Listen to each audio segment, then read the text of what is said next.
So the first step is when you create a team, their goals, objectives should be aligned with the growth function. And that's the way you should treat that team in terms of structuring in your organization. For customer success managers to be successfully able to help their customers to achieve the desired outcomes, they need to understand their needs. And the customer needs result from the gap between where our customers are now and the desired outcomes. So if you are not looking at outcomes, you will never be able to predict properly which customers are actually going to be retained. They may be very happy, they may be doing a lot on the platform, but if they're not getting value or the outcomes that they expect to get, then they're not going to stay. So what does the customer want? They don't want to use your product and all the features and functions night and day just because it's so much fun. They want to get outcomes as fast and easy as possible. So if you're losing bad fit customers, but you're acquiring them the next day, the next week, the next month, nothing will ever change. The quality of a customer portfolio will remain the same. So you need to replace every bad fit customer. You need to replace with a great fit customer, with your ideal customer.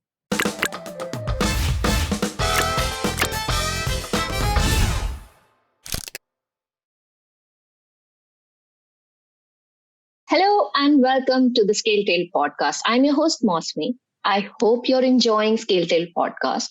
Do let us know if you have any suggestions or comments. So today we are taking a slightly different way of looking at customer success. Everyone talks about what to do in CS, but today we are going to talk about what not to do in CS. We're going to discuss the 5 most costly CS mistakes any SaaS company can make and their impact on the business. To name a few: lack of understanding of customer needs, not tracking customer outcomes, or servicing bad fit customers, and many more topics like that. And to share with us, we have a very special guest, someone whom I've been following on LinkedIn for a very long time. And if you're into CS, most probably you follow him too. Markus Rentsch. Markus is the CEO of Remark-able, a consulting company that helps SaaS companies to turn churn into profitable growth. We all love that, isn't it? He has spent many years developing a new business framework called Customer Value-Led Growth. And of course, prior to starting his own business, he's worked in various roles in corporate development. A very warm welcome to Markus. And thank you for coming in. I'm really excited about today's discussion. How are you doing? Thanks for the invitation, Mausmi. I'm glad to be here. I'm doing really fine. My pleasure. My pleasure, Markus. Not only me, a lot of people have been following you on LinkedIn and learning a lot of things. But I think you are best positioned to tell us what not to do rather than what to do. But before we get into that, there's one question that I ask every podcast guest. How did you land up in customer success? It's a funny story. So I ended up in customer success by accident. I started my consulting company about 6 years ago, but it didn't start in customer success. So It only happened like 3.5 years ago, I think, or somewhere around that. I was working with a customer, and the customer asked me a simple question. So we were working on the company's positioning, and he really asked me, and how can we make sure that all our customers achieve what we are promising? And that got me thinking, how can we possibly do that? And then I started a good old Google search back in the days, because there was no the ChatGPT or any other similar stuff. And I found something called customer success. And it really fascinated me from the very beginning. You could really call it love at first sight. And I dug into the matter and learned as much as I possibly could. And in the end, I pivoted my whole business from providing that consulting services for company positioning or to customer success. It's a development field, and I am so glad that you changed your field to customer success. Otherwise, we would have missed all the many things that you have discussed over the years. So thank you very much for joining customer success movement, actually. Thanks, you're too kind. So let's start on asking you the topic that I'm very excited about. When we talked before the podcast, we talked about we focus on 5 most expensive or most important or most critical mistakes that people make, which really affects the business. So what not to do? Yes, I would like to start with a few words about customer success and the purpose and the goals of it. So, Sure. for like a decade, many companies applied the customer success team mostly to protect the revenue. And one of the most important goals, and then one of the things that I really criticize the most, basically, is that they were run based on efficiency. So there are companies where CSMs have to work with hundreds of clients. Correct. And really, they are squeezing out every single dime they can reduce in labor costs. And what we've seen in the past 2 years are SaaS companies reducing the size of the CS teams, or even eliminating the whole team, which is really crazy. Yes. Because the purpose of customer success is not simply to keep your customers or to be a second layer to customer support, but it's actually a growth function. And it's also a mindset. So when we're talking about customer success, I like to distinguish between two things. And one is the company-wide operating system. And then we have the customer success team, who does basically the largest part of customer success, but not everything. Because customer success team can only be successful if they have the right support from the other teams. They need to have the right product, the right customers. And it's simply a formula. If you are not following the formula, customer success teams cannot be successful. But if you're doing these things right, then your customer success team can turn the biggest growth engine. Correct. Because it's simple. Customers that are successful will not only renew, but over time they will buy more because they're outgrowing the current features they have and the current resources, because your customers simply don't want more. Right, true, very so true. If they get value from a product and there's a way to get more value, they will buy more features, more resources. It's really simple. Everybody will do the same. So the first mistake is not defining your customer success as the way the roles, responsibilities as a growth function within your organization. Instead, treating them like, maybe sometimes like additional just support, or somebody just taking care of, managing customers and not really focusing on creating value. So the first step is, when you create a team, their goals, objectives should be aligned with the growth function. And that's the way you should treat that team in terms of structuring in your organization. And I think that is first step most companies get wrong. It is still trying to figure what is this team and what is it really doing. And I think that's very, very important to understand. And of course, empower them with all the tools and technologies they need, along with the support of the rest of the organization. Exactly. So I consider 4 success factors.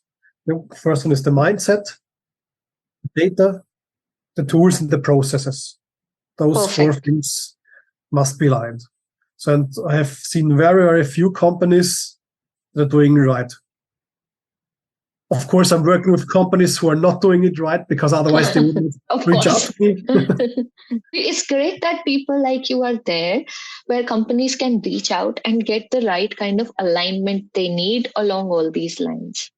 Otherwise, it would be, and it's a new world, right? With SaaS coming in and the way the world is changing. And I'm sure you see a lot in your day-to-day practice, Markus. Yes, not as much as I would like to see, because I'm mostly working with customer success leaders.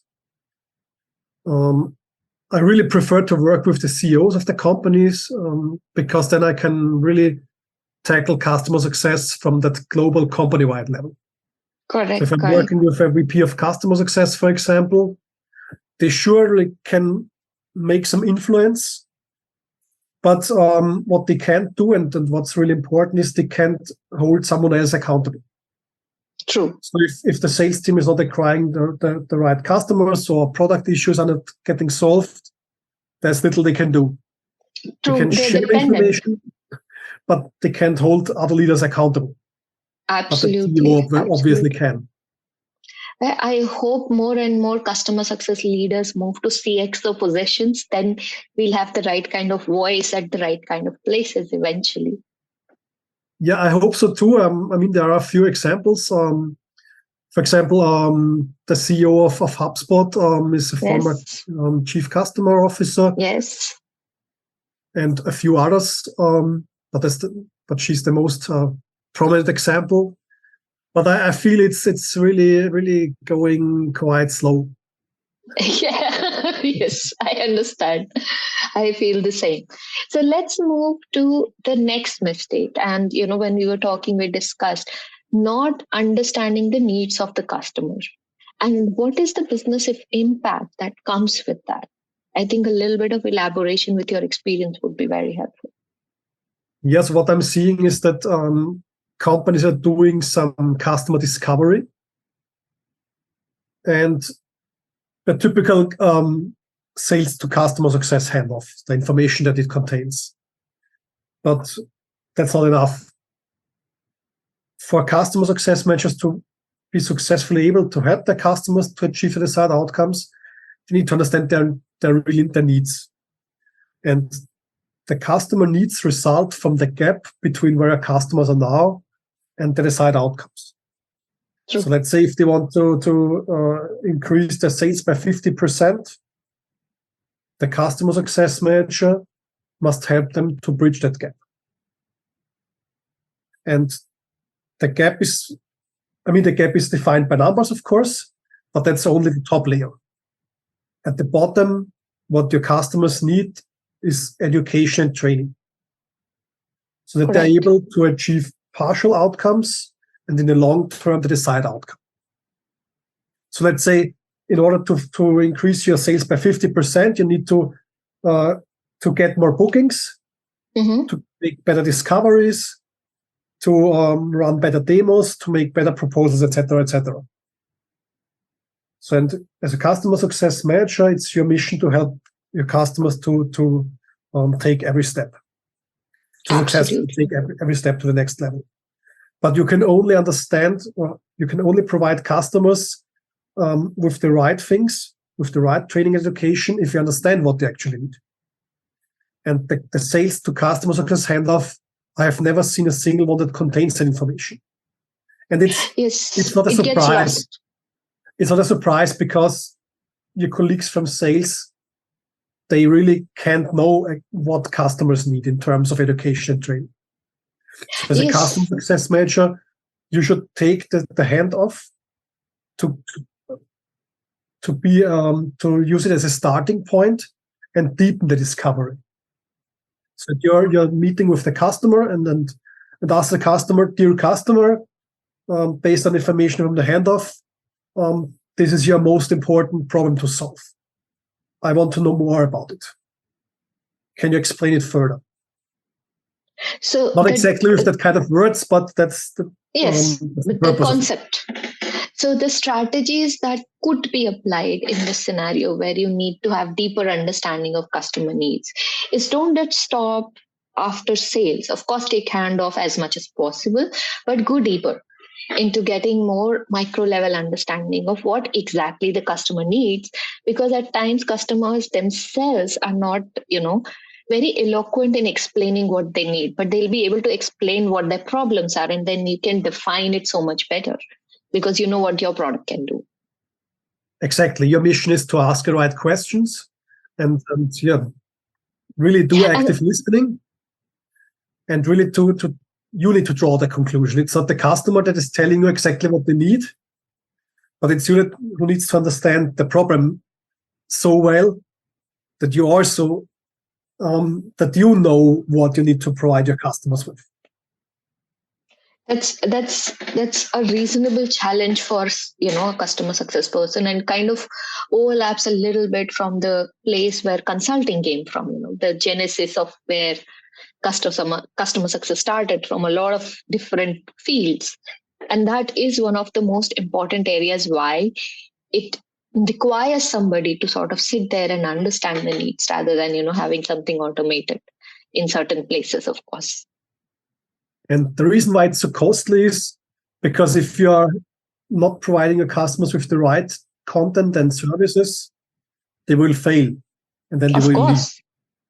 Of course, of course. And this moves into the next problem that comes, which is that we don't track customer outcomes. So once you understand needs and then you move into next step or next big mistake, I would say, is not being able to track customer outcomes, right? And if step one is wrong, then the step two will also go wrong.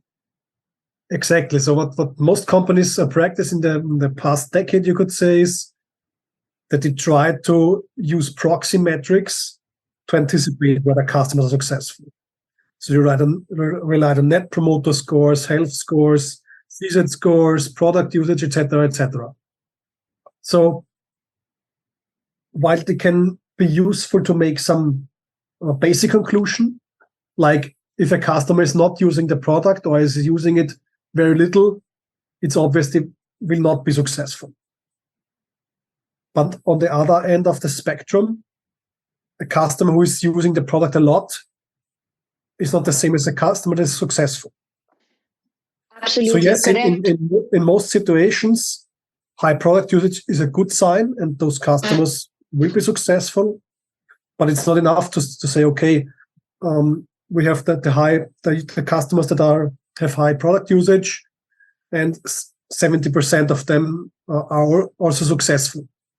So that's obviously not enough. You need to have something more accurate. And Absolutely. Please go ahead, Markus. The most accurate tracking of customer success is to really measure customer outcomes. Correct. As I said before, with the example, if it's your customer's goal to improve their revenue by 50%, you need to measure whether they have been able to achieve the goal and how your product contributes to it, of course. Because at the end of the day, that's how your customers will make their renewal decision. It feels like you're reading my mind, Markus, because, when we started working in Zapscale and thinking about customer health and talking to a lot of people, some of the things people said is happy customers may also leave. Customers using the product a lot may also leave.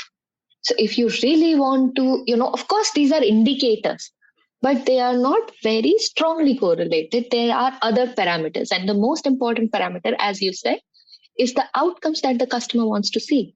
So if you are not looking at outcomes, you will never be able to predict properly which customers are actually going to be retained. They may be very happy, they may be doing a lot on the platform, but if they're not getting value or the outcomes that they expect to get, then they're not going to stay. And that is such an important part of it and it's difficult to, define how to track. So, how do you suggest companies face this challenge of understanding those outcomes and then putting them as part of process of tracking? So, in the most, let's call it extreme situation, you have to ask your customer in a one-on-one conversation. So, you need to ask your customers, dear customer, when we started out, you mentioned that this is your goal. Did it work out so far? To really make that benchmark between customer goal and the actual outcomes. Then you see, okay, the customer has overachieved the goals or achieved the goals or underachieved the goals. And it's also simple to predict customer churn.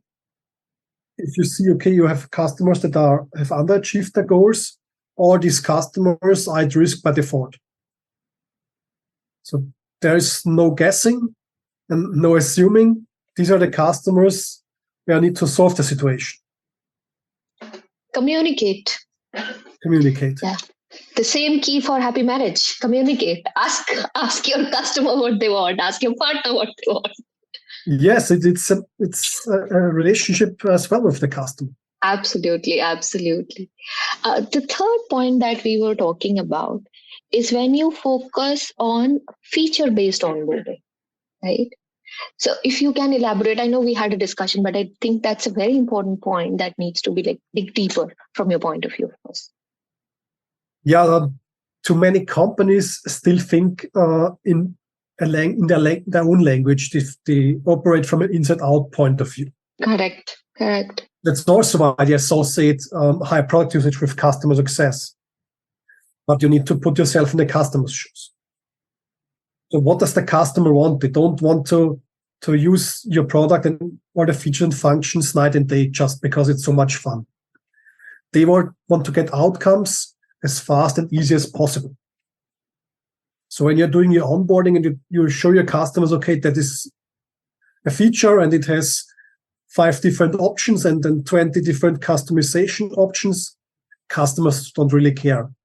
They want to understand as quickly as possible, okay, what does this feature help me with? What can I do with the feature? What's the value of every single feature? So what we are seeing in customer onboarding is that there is a huge churn rate during the customer onboarding, because customers join the onboarding and they are either overwhelmed or they're with all the possible features and functions, or they're left alone. Yes. Or a yes. third option is that they get some generic onboarding that does not consider their individual use case.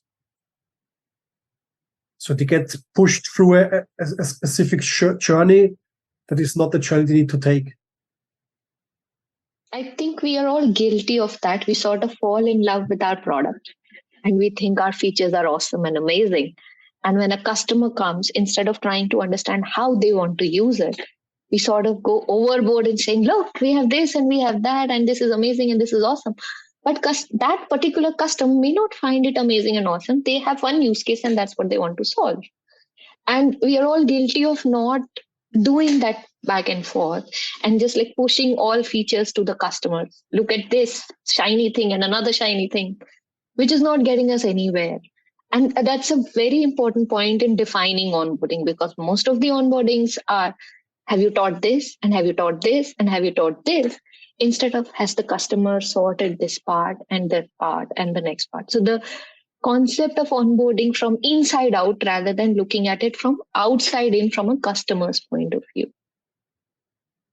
Yeah, if I'm using the example from before again with the sales goal. Sure. If your customer's goal is to grow sales by 50%, that's the overall goal. And Correct. as I've mentioned before, there are several steps they need to take. And for me, the ideal onboarding is to focus on the customer priorities. So let's say there are 10 different steps, 10 steps from going from where they are now to achieve the goal. What is the most important one? And if you've isolated that, could be get more bookings. And then show the customers, okay, how can you use your product to get more bookings? And what is the associated training material you have or services you provide? So to really give customers these quick wins. Why? The reason is simple, because if they have a desired outcome, is usually something that you won't achieve within days or weeks. So Correct. it might take 6 months, 12 months, even longer. And before customers commit to such a long-term commitment in terms of time, money, and effort, they need a proof of value. Yes, of course. So if they're spending the first month and they don't see any value, why would they continue? And they also lose interest, right? If you're not giving something, everybody at the customer end is losing interest. You need to keep up, you need to build and keep up your customers' motivation. And the easiest way is to give them all these wins. If Small customers wins. feel like they are winning all the time, then they will keep pushing. Yes. But if they are signing up for the product and they feel lost within the first 5 minutes, then they are gone and they will never come back. And that's why nowadays we see there are so many amazing tools which do complex things, but they look so simple, right?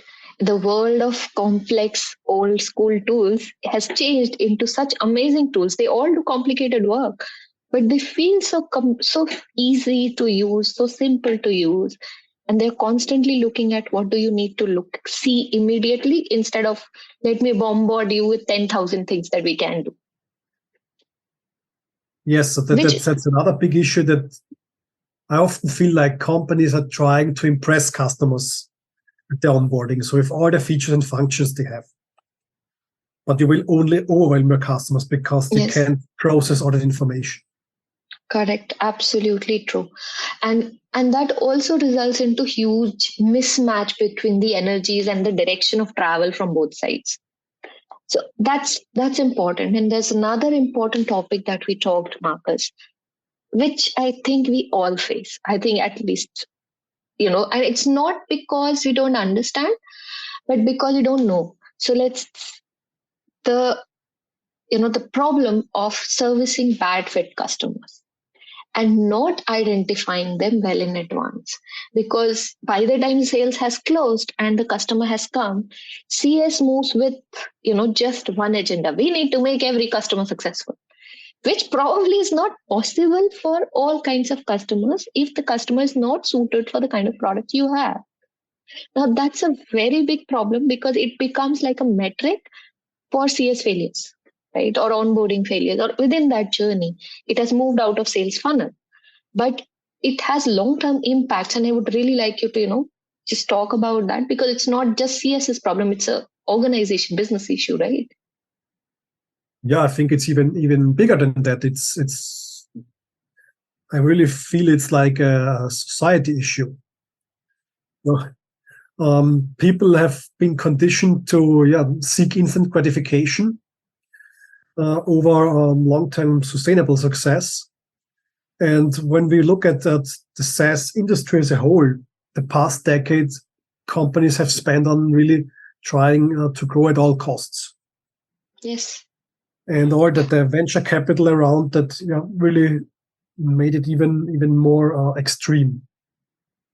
So I feel like really many companies are really not into build.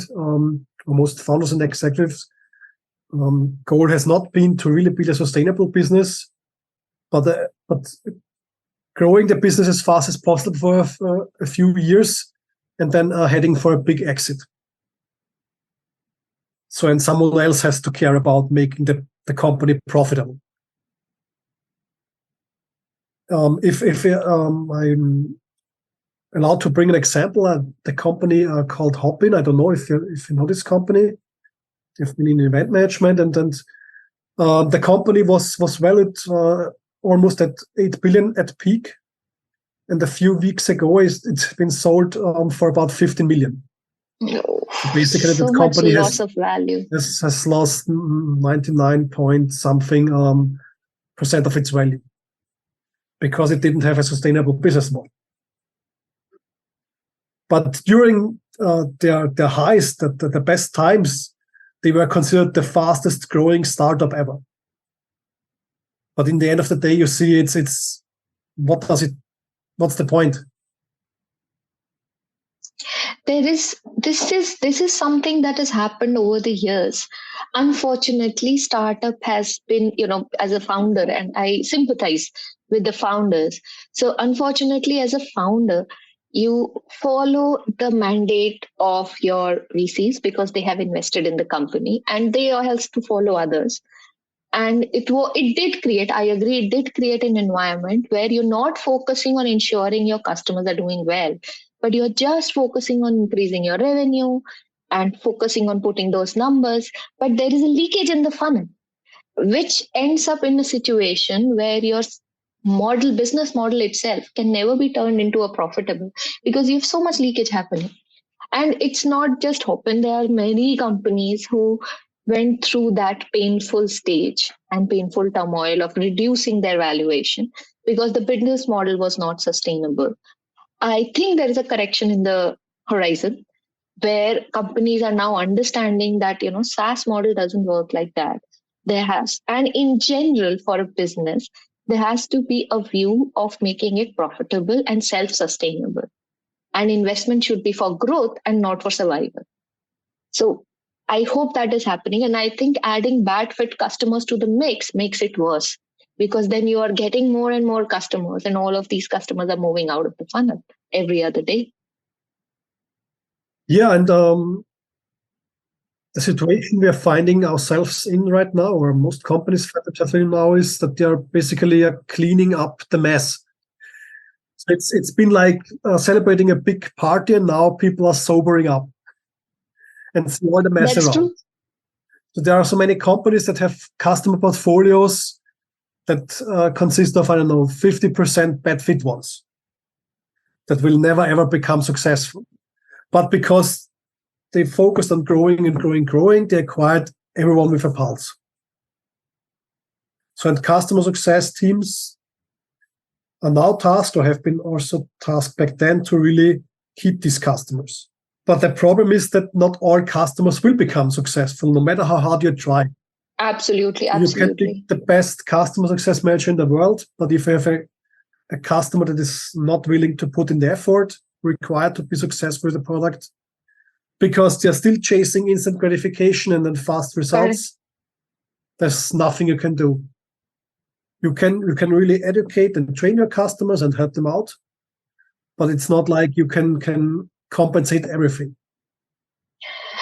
Little changes are coming, I assume, in which they are aligning sales incentives based on like a year retention and not just, getting them in, which I hope sort of, brings that responsibility of getting the right customers, because they won't return if there are not the right fit. But it's still not enough, but it's a start, is all I can like feel. It's a start.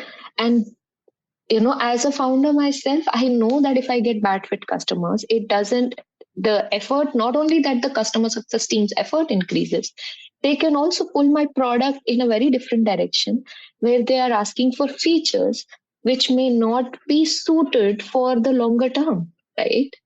And I will end up doing those because they are customers already using my platform. Yes, they are creating insane costs for a company. It's not only that they are really expensive to maintain before they are eventually leaving, but also the time your customer success managers spend on trying to fix those bad fit customers, they can't spend on working with your top customers. So you're losing money on one side and you're missing opportunities on the other side. On the other side, yes. Because So you could have grown the that impact is customer. massive. The impact of this is massive if you actually get down to numbers and trying to calculate. It doesn't look that bad, but the impact of that loss is huge. Yeah, and as I've mentioned, they can cause a huge dilution of your product development. Absolutely, if you're trying absolutely. to appease these customers with building everything they want. Yes, absolutely. Moving on to the next topic now, because bad fit customers will result into churn. Yeah. And then from churn, we talked about superficial churn analysis, which really doesn't help us, correct? And which creates more problems. So can you please deep dive on what you were talking about in terms of superficial churn analysis? Yes, when we are thinking again about bad fit customers, the best way to deal with them is to get rid of them as fast as possible. So may sound brutal, but it's the best for both sides. Because they are wasting their time, you are wasting the time, no one wins. True. But it's really even more important than when they eventually leave, they almost always do. You need to ensure that they are not coming back again. Yes. So if you are losing bad fit customers, but you're acquiring them the next day, the next week, the next months, nothing will ever change. The quality of a customer portfolio will remain the same. So you need to replace every bad fit customer. You need to replace with a great fit customer, with your ideal customer, to improve your customer portfolio and its growth potential in the long term. But you can only do that if you understand, okay, what actually makes a bad fit customer. And the churn analysis needs to figure it out, to help you figure it out. Of course, there are other reasons why customers are leaving. But your churn analysis needs to really pin it down, because the way to resolve churn is not to treat the symptoms over and over, but to eliminate the root causes. Correct. And the only way to understand root cause is if you do deep churn analysis and understand why certain customers are going or why certain customers are staying back. Exactly. So when customers are leaving, if you are early in the stage, if you're a founder and your business is 6 months old or something, it's almost impossible to say, okay, that has been a bad fit customer. Correct. But you need to understand, okay, you need to learn with every customer churning. You need to learn, okay, what are the patterns behind? So how do customers interact with the product? What kind of skills and knowledge did they initially bring to the product? So that you are able to make to really draw conclusions like, okay, customers that want to be successful with our product need to have that basic skill, or they need to have a certain knowledge level. Or even deeper, they need to bring some kind of mindset to become successful. It has to be a learning cycle, right? You cannot just let the customers go. Every going customer should give you at least an insight into why you're losing them, and then you have to use that insight into improving your process. Otherwise, that's useless. Yeah. In the early days, I considered churn a data issue, so your lack of customer insights.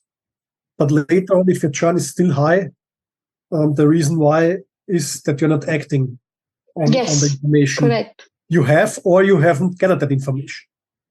Yes, correct.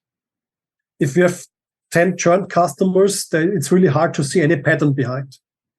But if you have 1,000 customers churned, then you can see patterns behind it and can really solve churn, or most of churn. Because I distinguish between two different kinds of churn. One is systematic churn. This is churn that happens for the same reasons over and over. And then there's something you could call random churn, where there's no pattern behind and you could not have anticipated it despite your best efforts. So the external reasons or various reasons that you cannot put together. I even exclude those reasons because you have no control over them. Yes. But there are reasons which you can control and correct, right? Which is the systematic problems. What I'm trying to say is that you may have acquired the right customers. You may have high quality services and content in place, but for some reason, it still doesn't work out. Yes. It's possible always. Some really something that cannot be predicted or anticipated or really prevented. Yeah, but if customer goes out of business, I mean, you cannot control it, right? That's one of the things. But the things that you can control are the more important for us, right? So I'm a big fan of the 80-20 rule. So that when you're dealing with churn, you should focus on the 20% churn 20%. reason. Account for 80% of all churn. Because mostly the 20% reasons are what will be causing 80% of the churn. Exactly. But if you're chasing every individual reason why customers are leaving, then won't be helpful, wasting your time. Resources. And you won't be able to focus on one thing and therefore won't improve anything whatsoever. Like you'll just get lost in that. Exactly. So especially in customer success, I really think that principle of 80-20 is so useful because you could do an infinite amount of tasks. You could get an infinite amount of data, etc. But you need to focus on really show, okay, what makes the biggest impact. Who are the customers that are most important for a business? What are the most important services we provide or content we create? What are the most important churn reasons, etc. So if you apply that principle, you can really make strong progress. True. In most cases, 20% customers bring around 80% revenue for typical B2B companies. We all know that. That's only an approximation. If it's 25 and 75 or 90 and 10, it doesn't matter. But you need to really focus on the impact. Correct. Absolutely. Thanks, Markus. And with that, we come to the end of this podcast. Thank you. You are truly an inspiration to many CS professionals around the globe. And I'm sure the listeners would have found your insights very valuable. And I hope they can put some of this into practice and apply some of the learnings in their own CS function. Thanks, Markus, for being here. Thanks for joining. Oh, sorry, thanks for inviting me. Thank you, Markus. To connect with Markus, you can find his LinkedIn account in the podcast description, and don't hesitate to drop him a message. If you have any further questions or comments, he'd be more than happy to, connect and discuss. And do check out remark-able website, through which Markus helps SaaS businesses and professionals through their CS journey. The link, of course, is in the description. And if you find the podcast useful, support us, give us your feedback. Tell us what more do you want. We are available on all major podcast platforms, YouTube, Spotify, Apple. Links are in the description, and stay tuned for our upcoming episode. Take care. Stay well, everyone. See you. Bye-bye.